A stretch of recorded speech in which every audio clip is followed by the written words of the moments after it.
I'm Norton Juster. And I'm Sheldon Harnick, and this is the MTI Showspace.com.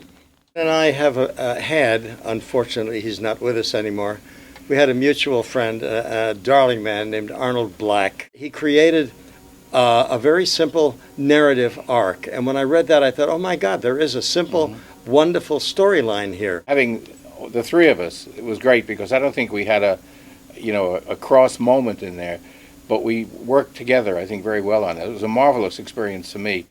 Arnie and I really wanted to stick very closely to what was in the book, and Norton kept saying, look, the book exists, we can change it. Right. I thought the author wants to change his own work. Okay, so we did.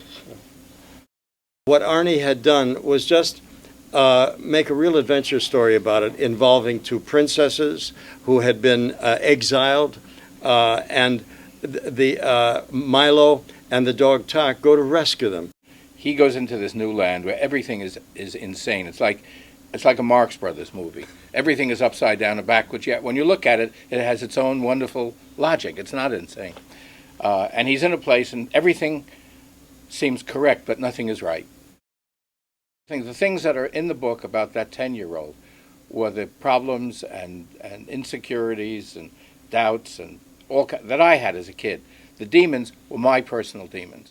I think the book itself is so extraordinarily imaginative.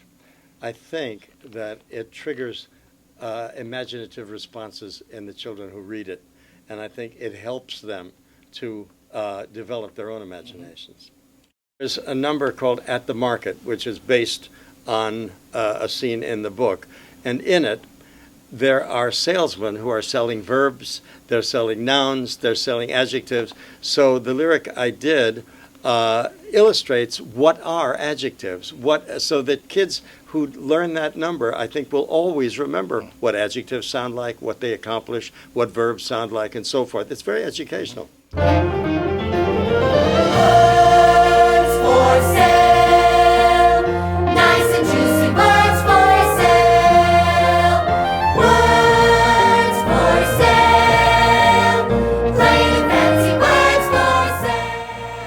You could almost take that out of the show and say, okay, here's English for the grades 4, 5, and 6.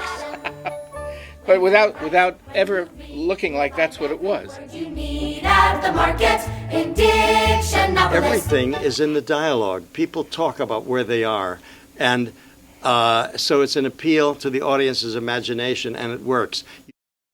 You do much better when you put it out there the way it works for you, and maybe some people will get one take on it, some people will get another interpretation.